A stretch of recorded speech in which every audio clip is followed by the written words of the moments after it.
자, 거기 166페이지 봅시다.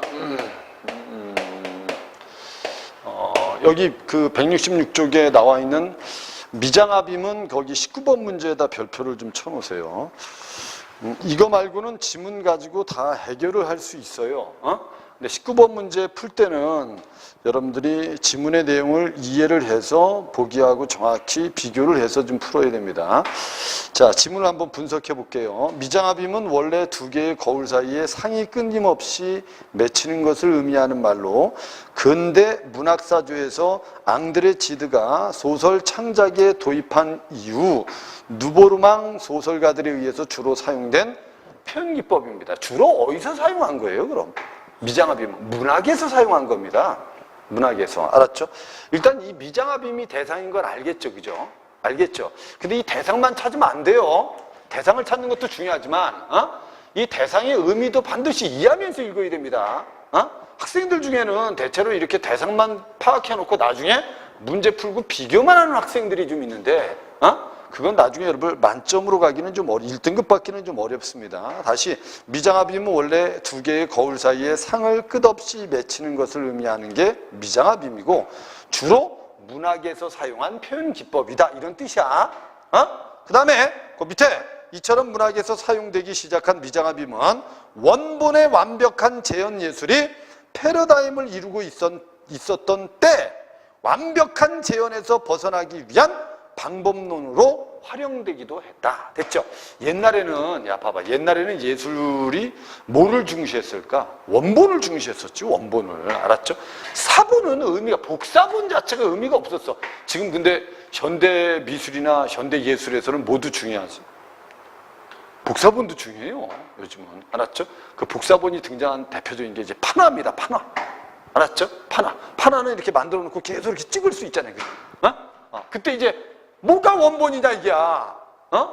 이것 때문에 이제 판화가 첫 번째 찍은 게 원본이냐 아니면 이 지금 조각을 해놓은 이 판화가 원본이냐. 그래서 옛날에 판화가들은 대체로 보면 찍어놓고 그 밑에다 번호를 붙여놨어. 그리고 그 이후에는 찍지 않은 거야. 알았죠? 그러면 찍은 번호를 보면 이게 어떤 순서인지를 알 수 있었어. 그래서 예전에는 원본의 재현을 중시했는데, 알았죠? 미장합임은 원본의 재현에서 벗어나기 위한 방법론이다. 알았죠? 이렇게 알면 돼요. 그렇다면 미장합임은 어떤 특성이 있을까? 끝났어. 그럼 첫 번째 문단을 보면 결국 이 글에서 중심 대상은 이게 중심 대상이고 이해되죠? 그 다음에 미장합임의 뭐에 대해서 쓰겠다고 제시한 거예요. 결국 특성에 대해서 쓰겠다. 알았죠? 원래 이렇게 특성을 쓰면 이런 걸 뭐라고 하냐면 글 전체가 무슨 적이라고 보셔야 돼? 이런 걸 뭐라고 해야 돼? 분석적이라고 해야 됩니다. 알았죠? 그러니까 어떤 대상의 특성을 쓰거나 하면 이건 분석이다. 이렇게는 알고 있어야 돼요. 밑에 있는 거 보면 예술 분야에서 나타난 미장합임의 특성으로는 밑줄 거 낯설게 반복하기 밑줄. 이게 첫 번째 특성이에요. 알았죠? 그래서 미장합임의 첫 번째 특성은 뭐냐? 그러면 낯설게 반복하기다. 야, 근데 야, 선생님이 부탁하는 건 이런 거 봐봐. 야, 여기 이미 이 단어가 있잖아. 이 단어가 낯설게라는 단어가 있잖아. 알았죠? 그러니까 내가 비문학 잘하려면 여러분들 봐. 어떤 중심 대상이 그 단어가 원래 가지고 있는 의미, 의미를 알면 그 다음 문장을 이해하는데 아주 편해요, 사실. 그러니까 대상만 찾지 말고 이 말 자체를 내가 어느 정도 이해하면 이 뒤에 나오는 문장을 이해하기가 편하다는 거야. 그럼 낯설게 반복하기라는 건 너희들 생각해봐. 똑같은 걸 반복하겠니? 아니지, 그죠? 아니죠. 그래서 밑에 쓴 게 그 말이란 말이야. 알았죠? 여기에서 나타나는 반복의 개념은 단순한 이미지의 재현과 반복이 아닌 유사성을 기반으로 한 의미화에 초점을 맞추고 있어서 동일성이 아닌 밑줄 거! 뒤에 있는 거 밑줄 거. 유사성의 반복이다. 알았죠? 그러니까 낯설게 반복하기라는 건 동일한 반복이 아니다. 동일성의 반복이 아니고 무슨 성의 반복이다? 이렇게 돼 있잖아. 유사성의 반복이다. 됐죠? 그러면 어떻게 보면 이 말하고 거의 유사하지 않죠? 낯설게 반복, 유사성 반복. 알았죠? 유사잖아. 의미 자체가 비슷하잖아요. 이렇게 이해가는 거야. 그리고 낯설게 반복하기는 기존의 이미지가 가진 의미 체계를 해체하거나 뒤집어 엎고 새로운 의미를 부여하는 재생산의 개념도 재생산에다 밑줄 그어놓으세요. 재생산의 개념으로도 이해된다. 예를 하나 들어보겠습니다. 예를 가지고 이해를 하세요. 드웨인 마이클스의 사물의 기함은 9장의 사진으로 구성된 작품이다. 이건 구체적 진술이니까 이해만 하시면 돼. 이해만 하시면 돼요. 됐죠? 낯설게 반복하기가 잘 드러나 있다. 처음 사진에 나오는 화장실의 모습은 마지막 사진에 반복되고요. 그리고 작가는 첫 사진에서 형성된 의미 체계를 다음 사진에서 벗어나게 합니다. 즉 사물의 크기와 위치를 변화시키는 기법을 연속되는 사진에 활용했습니다. 이를 통해서 처음 사진에 제시된 화장실이라는 공간이 다음에 제시되는 사진들로 인해서 길거리 공간으로 전환되고 다시 연속되는 사진들에 의해서 화장실 공간으로 맥락이 새롭게 전환됩니다. 이런 과정 속에서 각 사진의 부분적 요소는 확대되거나 혹은 새로운 이질적 요소에 의해서 상대적으로 작아지며 이미지의 의미가 재생산되는데 이로써 낯설게 반복하기가 구현된 거다. 알았죠? 모두 아주 잘 들고 있어요. 이거는 모두 잘 들어요. 얘도 잘 들고 있잖아. 알았죠? 얘를 가지고 우리는 이 낯설게 반복하기가 뭔지를 이해하시면 되는 거예요. 이해하면. 그 다음에 밑에 있는 거 세 번째 문단. 미장합임을 활용하면 예술작품 속에 밑줄 그어 실제와 가상의 구분이 확정적이지 않아서 두 요소가 결합되고 뒤섞이는 특성도 있다. 됐죠? 무슨 말인지 이해됐죠? 여기서 여러분, 자, 세 번째 문단에서는 이제 미장합입의 특성 중 또 하나 특성은 실제와, 알았죠? 실제와 뭐가? 가상이 뭐 한다고 돼 있어요, 거기? 실제와 가상이 뒤섞인다고 돼 있어요. 뒤섞인다. 이해됐죠? 이렇게 알고 있으면 돼. 됐죠? 실제와 가상이 뒤섞임. 이렇게 알고 있으면 됩니다. 밑에 있는 거 보세요, 이제. 마우리치 코르넬리스 에서르의 유리구슬 든 손에 작품 공간 속에 유리구슬을 들고 있는 손이 등장합니다. 그 오른쪽에 그림 있잖아. 그죠? 그림 있죠? 그죠? 손이 등장하고 유리구슬 속에는 유리구슬을 들고 바라보고 있는 작가 자신이 반영되어 있다는 거죠. 반영에 표현된 모습은 실제보다 더 실제처럼 자세히 묘사되어 있지만 반영에 의해서 묘사된 것이기 때문에 실제입니까? 가상입니까? 가상이죠. 네 생각해봐. 야, 봐봐. 아니, 여기 거울이 있어, 거울. 거울이 있고 양병철이가 이렇게 있는데 이 양병철의 모습이 이 거울에 비친 거야. 알았죠? 근데 이걸 만약에 이렇게 사진을 찍어버리면 우리는 뭘 알 수 있죠? 누군가가 지금 뭘 보고 있다는 걸 알 수 있어요. 그죠? 거울을 보고 있다는 걸 알 수 있죠. 그럼 우리는 어떻게 보면 이 사진을 가지고 이 사진 밖이 어떤 상황인지도 알아야 몰라요. 알 수 있죠. 알았죠? 하지만 이건 실제는 아니죠. 이건 실제는 아니죠. 분명히 여러분 이 사람이 실제고 얘가 뭐죠? 가상이죠, 가상. 이해됐죠? 그러니까 지금 유리구슬을 이렇게 딱 들고 있는데 그 안에 지금 유리구슬을 들고 유리구슬을 바라보이는 누가 있어요? 작가가 있다는 거야, 작가가. 알았죠? 그럼 이 유리구슬 속에 있는 작가의 모습은 실제의 가상이에요. 가상이죠, 그죠? 가상이지. 그 소리입니다, 이게. 유리구슬 속에는 유리구슬을 들고 있는 작가 자신이 반영되어 보인다. 반영에 표현된 모습은 실제보다 더 실제처럼 자세히 묘사되어 있지만 반영에 의해 묘사된 것이기 때문에 가상의 성격을 가진다. 그리고 유리구슬을 들고 있는 손은 작품 속에서 실제로 표현되는 듯 보이지만 그것이 실제라는 판단을 감상자가 섣불리 내릴 수 없습니다. 이유는 뭐 때문일까요? 이렇게 돼 있어요. 알았죠? 이유는 뭐 때문일까요? 작품 속에 내재된 손마저도 작가에 의해서 묘사된 것이기 때문입니다. 됐죠? 실제가 아니야. 뭐야 이거? 가상입니다. 가상. 알았죠?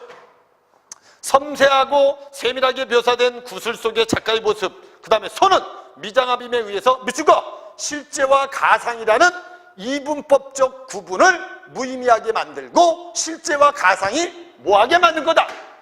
뒤섞이게 만든 거다. 이게 바로 미장합임이 가지고 있는 뭐다?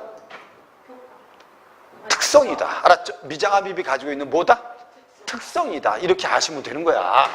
이해되셨죠?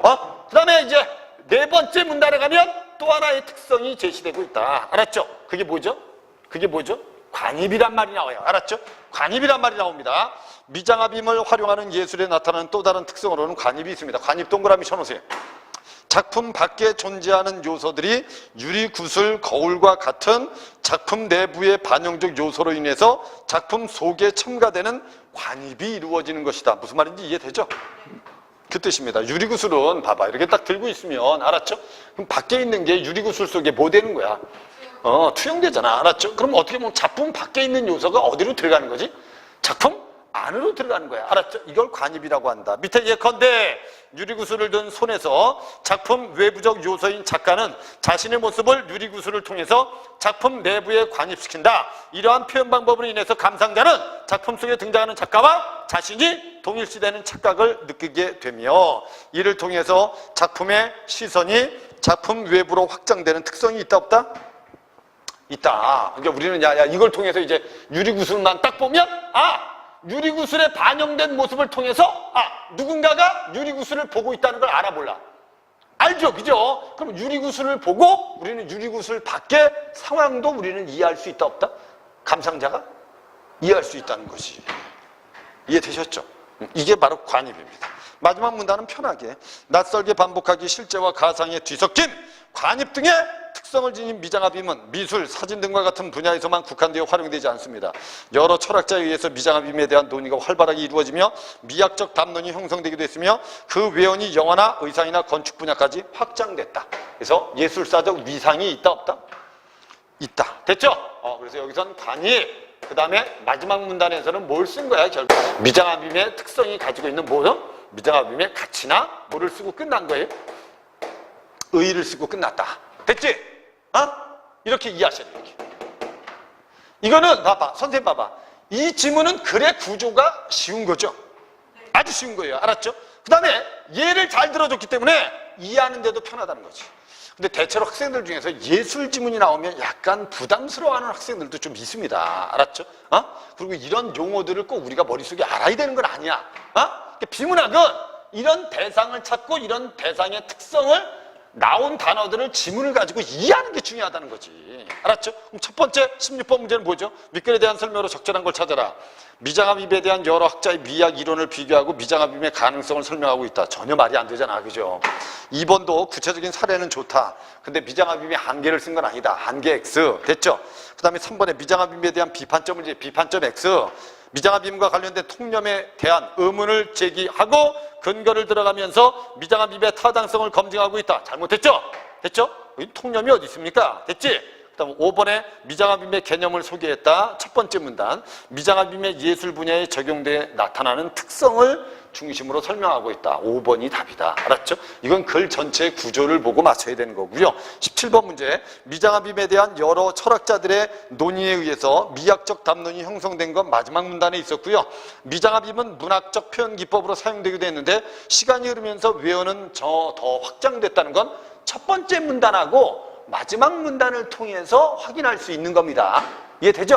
충분히 여러분을 바로바로 풀 수 있는 겁니다. 미장합임을 활용한 예술작품 중에는 실제와 가상의 이분법적 구분을 무의미하게 만드는 것이 있습니다. 뭐죠 그게? 유리구슬을 든 손이라는 작품이죠. 됐죠? 이게 미장합임의 특성 아닙니까? 맞죠? 4번에 미술작품에서 미장합임의 관입을 구현하는 방법 중 하나는 작품 내부의 반영 요소를 활용하는 거다. 맞죠? 맞잖아. 작품 내부에 반영된 요소를 활용하는 게 바로 관입이다. 됐죠? 근데 5번에 뭐라고 돼 있어요? 밑줄거 원본의 완벽한 재현을 위한 방법론으로 등장한 미장합임은 말이 안 되는 거야. 알았죠? 첫 번째 문단에 분명히 뭐라고 돼 있죠? 완벽한 재현에서 벗어나기 위한 방법론이라고 되어 있습니다. 알았죠? 답은 그래서 5번이 답이 되는 게 맞다. 18번 문제는 이제 얘를 바로 이해하셔야 돼. 보기는 기억이 나타난 것입니다. 이에 대해서 이해한 내용으로 적절하지 않은 걸 찾아라. 됐죠? 9장이 사진입니다. 됐죠? 첫 번째 장부터 쭉 보면 화장실, 그 다음에 다리가 더럽게 크죠? 됐죠? 오케이? 그 다음에 쭉 4번을 보면 이걸 누군가가 보고 있어요. 알았죠? 오케이? 그리고 쭉 가면 이게 다 어디에 들어있는 모습이에요? 액자에 들어있는 모습입니다. 이 액자가 어디에 걸려있는 거예요? 화장실에 걸려있는 겁니다. 알았죠? 이게 바로 낯설게 반복하기의 방법이다. 됐죠? 그럼 첫 번째 1번에 2에서 변기 세면대 욕조 크기를 사람의 다리보다 작게 보이게 한 것은 1에서 형성된 의미체계를 2에서 벗어나기 위한 것이다. 맞죠? 네. 낯설게 하기는 여러분 분명히 의미체계에서 벗어난다는 거지. 2나 3은 남자가 들고 있는 책의 일부네. 4나 5는 화장실 액자 속의 사진의 일부에 해당한다는 점에서 부분적 요소를 확대한 것이라고 할 수 있어요, 없어요? 있네. 이해되죠? 그죠? 그 다음에 3번에 1, 3의 화장실은 남자가 들고 있는 책 속의 사진에서 배경으로, 4, 6의 남자가 들고 있는 책은 액자 속 사진에서 소품으로 활용되며 이미지의 의미가 재생산되고 있습니다. 맞죠? 이게 바로 미장아빔이 가지고 있는 낯설게 반복하기다. 사진 속의 배경이 1, 3은 화장실이고 4, 6은 길거리고요. 7, 9는 다시 화장실로 바뀌었어요. 이해됐죠? 충분히 이건 사진만 확인해서 여러분 본문의 내용과 비교해서 풀면 되는 거예요. 5번에 1, 9는 동일한 사진 맞죠?